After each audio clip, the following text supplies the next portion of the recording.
Welcome to Minority Report, and I'm your host, Lachelle Smith. Minority Report is a video blog on YouTube that celebrates Black-owned businesses. And on this episode of Minority Report, I am here with these lovely ladies from Denise's, Denise's Delicacies. Denise's Delicacies, and my boy David from Black and Mobile, which I'm sure you've seen all over social media. He gathered some businesses together from the local Philly area, and I'm going to let you hear directly from them about how incredible their businesses are. First off, thank you for even letting us shoot here on location. I'm like, oh, it's cake. I'm like, I don't know how long we're going to be able to do this before I leave out of here with a slice of something. We'll make sure you leave out of here with a slice of something. Thank you. That's what I'm talking about. So tell us, how long exactly have you been in business here? This is your aunt's Yes. business. So Denise is our aunt. Okay. And she has passed the business on to us. And so we have recently taken on the business. And How recent? A few months ago. A few months ago. Oh my God, so y'all newbies. Yes. Newbies. But I've grown up in the business. Cynthia had, and I'm Keisha Davis actually. Keisha Davis. And this is Cynthia Roberts. And so Cynthia has also been a part of the business behind the scenes. And so we work very well together to make sure that we're going to keep the operations going and growing. Going and growing. I love that.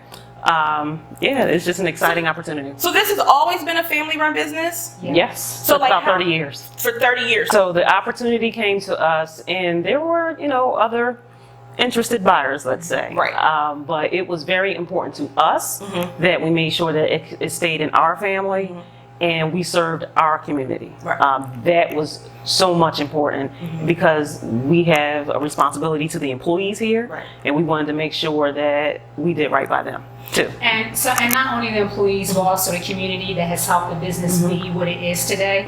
And so it was very important to us, even with the rollout of communicating the sale. As Keisha said, it happened a few months ago, but nothing has changed in terms of the integrity and quality of the product. Right. And we did want to maintain that which Aunt Denise started some 30 years ago. So when she's saying it's very important, just to elaborate a little more on why. No, I mean, I fully understand, because I can only imagine I'm going to the same bakery for family functions, church events, corporate events, and then it's sold. You want to kind of feel like, all right, am I still getting the same product? Is it still going to taste, have that same memory to it? Everybody wants that. Now, how important is it to you that you're in this particular location, being here in Philly? What does that mean? Because Philly, people from Philly, if you from Philly, you from Philly. Well, for one, Aunt Denise grew up in this neighborhood. Okay. Blocks away. She grew up here. She wanted to have her business here. And this neighborhood supported this business and tremendously supported this business, and we have people come from all over, but they are so loyal. And so Philly is loyal to Denise's. Right. And so we want to be loyal to them. Right. And That's incredible. Seriously, even when I pulled up, I'm like, there is nowhere to park. It's packed. Every location on this street is packed. That's what's up. That's what I'm talking about, circulating the dollar. Now, David, this is my boy over here. We cool like that. Now, you started Black and Mobile, and I want to know, what does it mean to you to serve this area? What does it mean for you to be able to be that person to help, smaller businesses that can't afford the other delivery services? How do you feel about being that person that's filling in the gap? To be the first Black-owned delivery service in Philly, at my age, it's a humbling experience. But to help Black-owned business in the city, there's only less than 3% of Black-owned business in the city. So to create a platform exclusively for Black-owned businesses, it's so much bigger than just me and what I want. This is what the community needs. This is what other communities need. But to start in Philly, the city of brotherly love, where there's a lot of violence and other things going on, I want to be that positive role model for other youth. We don't have to play ball. We don't have to sell drugs. We don't have to do any of that stuff. But we can do anything we want. So to be a delivery service, the first one in Philly, it means a lot to me, because again, I dropped out of college to help Black-owned business. So to actually drop out of college and not have any idea what I was going to do to become the first one, and to get so much attention, so much respect, so much just positive feedback, from in this community in particular, because Country Crooked helped me get a lot of attention, but that positivity spread to all the business in the city. So to be that person at such a young age, at my age, and this is my passion, it feels great. I noticed like early on. I seen Black and Mobile on Instagram, and I was just like, this is gonna blow up. I just got the itchy suspicion, and like the support has just been incredible. You know what I mean? So to see just how that we can work together. So like, tell me, like, what is your number one seller? The pound cake. The pound cake. Pound cake. We folks love pound cake. And it ain't nothing but butter and sugar. It ain't nothing like butter and sugar. It's butter and sugar. It's like the most simple ingredients ever. But we love pound cake. How many pound cakes do you think you make? Like in a week? Hundreds. Hundreds of pound cake. So this is what Denise is known, like that's your signature thing. When she started her business, that is what got her business Shout out to off Auntie. the ground. Yeah. The pound cake. Started a legacy on pound cake. Now, Black and Mobile is not delivering for you yet, but that is a partnership that is in the works. Correct. So talk about like how you were able to even like pull that together. You said you started out at country. Yeah, kind of cooking. So, and then now you're working with Denise. So how it started was, first, I mean, no business owners, I was new. So I'm only 7 months in, I'm still new. Right. You know, I couldn't get a lot of business owners to trust me, know me. They're like, Who are you? Yeah, who are you? Who are you? Who are you? But you know, I came to Denise's before, and I think I talked to I talked to you, and I was like, you know, just telling a little bit about my business, and I actually ended up closing. I wasn't ready. I knew I wasn't ready. I knew their value and how big they were in the community. I said, let me just wait. I'm not gonna say nothing. I'm not gonna ruin anything. Let me just wait.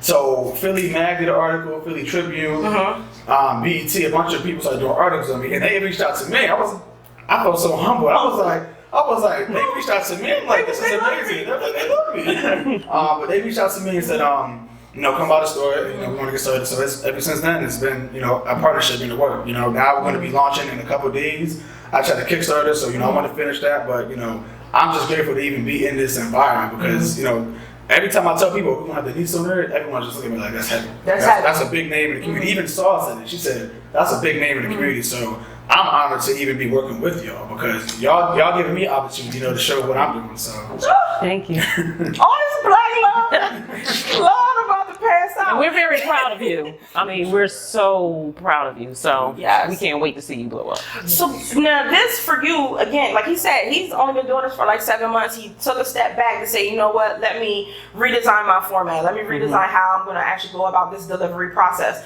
Give a aspiring entrepreneur some advice on taking a risk on someone who's new in business. Like talk to them about that because we sometimes, you know, we scared to take a risk. Like this is a huge gamble. Right. He's young, he's just starting out. Like we got a million. I'm going against a bunch of competitors. So. Right, got a lot of competitors.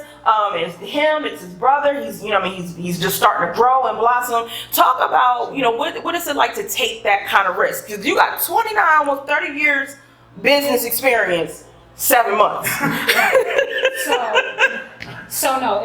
So yes, the business as a whole has 29, 30 years, but Keisha and I are actually in a very similar situation to David in that we actually just took over ownership of the business not too long ago ourselves. So, you know, to venture out, you know, and pursue this entrepreneurial opportunity, it is definitely, you know, hard work and it takes dedication. Countless hours, as I'm sure Dave knows, because we have been in constant communication with him as we prepare to launch. So, you know, for any aspiring entrepreneur, I would definitely say that, you know, you have to step out on fear in order to, you know, move up. Sometimes you have to move out, right? You know, and so growth is uncomfortable. You know, if everybody could do it, or if it was meant for everybody, then we would have far more entrepreneurs. But, you know, you can't let fear, fear of failure stand in the way of you pursuing your dreams. So, you know, from one set of entrepreneurs to another.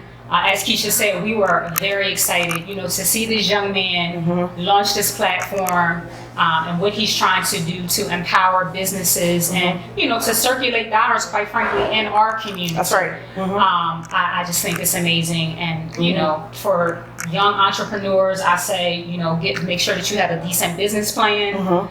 Make sure that you have your funding lined up and that you can, you know, do the things that you want to do. But one last thing that I would say, an advantage that I think we all have, Dave, myself, Keisha, don't necessarily let money stand in the way because we have this powerful platform called social media that we all can utilize and take advantage of. So, you know, I would say to young people, you know, you have two, not only minority, but women business owners here, you know, who have taken this business and plan to take it to the next level. And I'm just so excited to see, you know, how we're going to grow together. So see, and that's the thing, growing together. Like, even though you're, you know, you're established, you didn't fall back and say, you know, I mean, we already got a name in the community. They know who we are. We don't necessarily know who you are, but you felt as though he was worth the potential to invest in. And you stepping out on faith saying, you know what? College just wasn't for me. I'm going to try to do this other thing, but not do it in a way that it only benefits me. But I'm helping other businesses. Like, I get the vision, and I love it. That's key. Because I can go into business and it could just be solely for me. I can go sell clothes, whatever I do. None against someone that does that, but I want to do something that can benefit everyone because we all need help, not just me. I can go get millions of dollars, and quite frankly, I can go get a good job. I can go do all that stuff. I'm smart, you know, I'm ambitious. I can go do that. Exactly.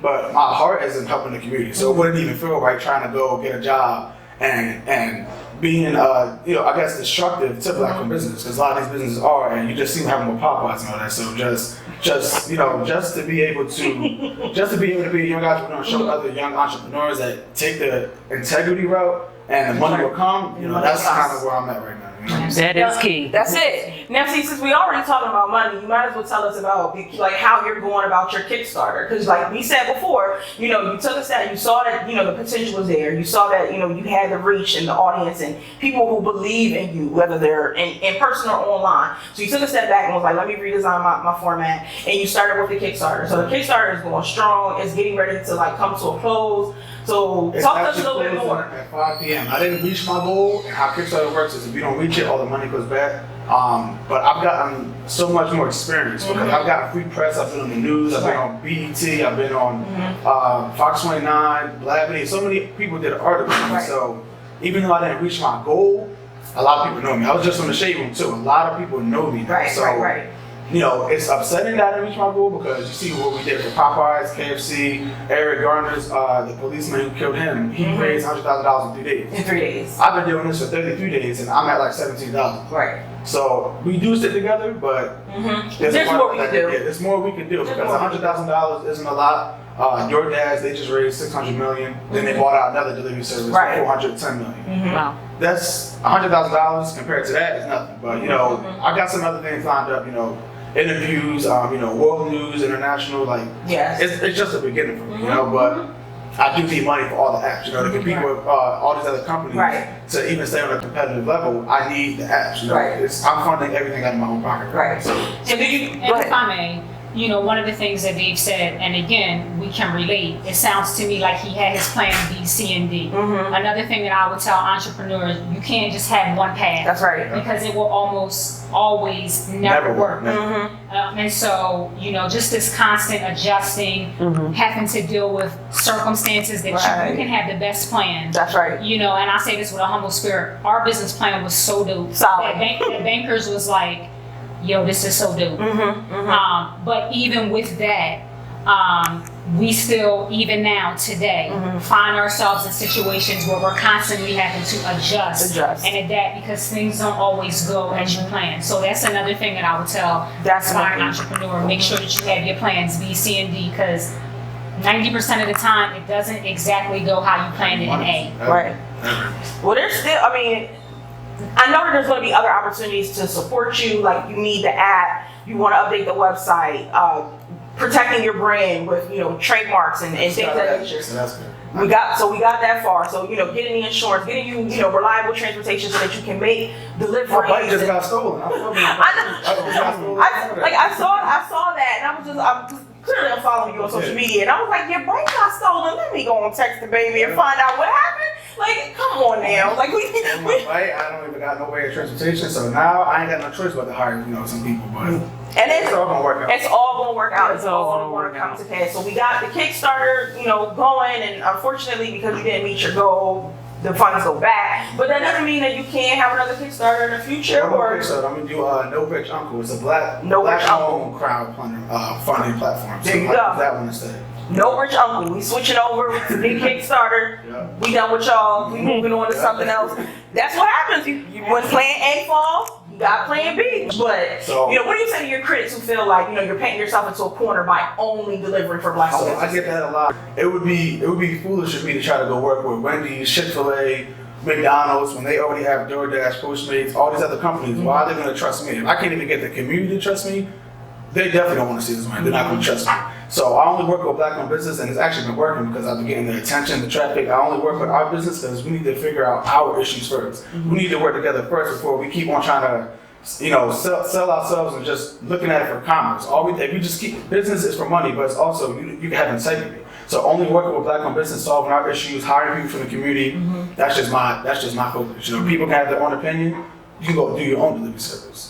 There you have it. Do your own delivery service. Do your own delivery service. But there's delivery services that only serve, upscale restaurants. Or Yeah, they are. They started in Philly. They only deliver in Center City, and they only deliver for upscale restaurants. So how many Black-owned upscale restaurants are in Philly? Right. Black-owned. Right. So they do it on code. We're not on code as a people. We're not on code. So they say, oh, be silent. Our suffering is not going to be silent. Us working together is not going to be silent. Nothing's going to be silent. That's right. If it's going to take the youth and the young Black men to do it, I'm going to be one of those leaders to do it. And there you have it. His name is going to be great among his generation. Yes. I've already spoken it. That's Yes. my word. That's my word. We're going to close the Bible on that. So it's like you're getting all this knowledge. You're getting this knowledge when you come to Minority Report. You're getting knowledge. You're getting experience. You're hearing these humbling stories. So support my platform too while y'all at it. That's what I'm talking about. Share this video. Follow me on social media. All of my links will be below in the description box. Please tell everyone where they can find you. Your location, phone number, hours, everything. Okay, so it's Denise's Delicacies, 2916 North 22nd Street. That's right. That's in North Philadelphia. We're open Monday through Friday, 7:30 to 6, and on Saturday, 8 to 5. Saturday, 8 to 5. Social media? Yeah, social media? Cakes on Facebook, Cakes by Denise's, and on Instagram, Cakes by Denise's. Cakes by Denise's. I'm just gonna go get me a slice of cake, y'all. I love y'all. Thank y'all so much for tuning in. David, last words. You can follow me on Instagram, Black and Mobile. We are the first Black-owned food delivery service in Philly, and we're the first one in the country to deliver only for Black-owned business. So you can find me on Facebook, Black and Mobile, Instagram, Black and Mobile, Twitter, Black and Mobile. And definitely stay in tune with us. We're gonna be relaunching in a couple days. That's right. Delivering for only Black-owned business. So I'm excited about this partnership and all the other ones. And we're gonna be doing some more videos. So y'all stay up there. Thank you. Thank you so much for tuning in. I will check you guys out next time.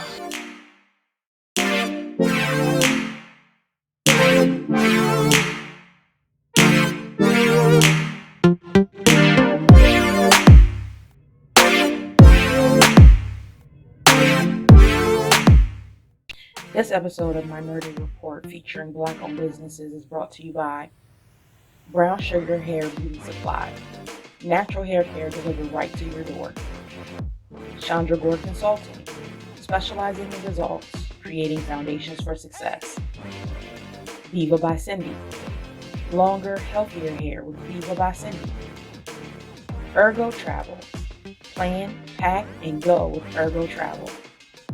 Black Mermaids, bold, brave, resilient. Queen Designs LLC. Queen Designs is an integrated graphic and marketing company that strives for only the best for her clients.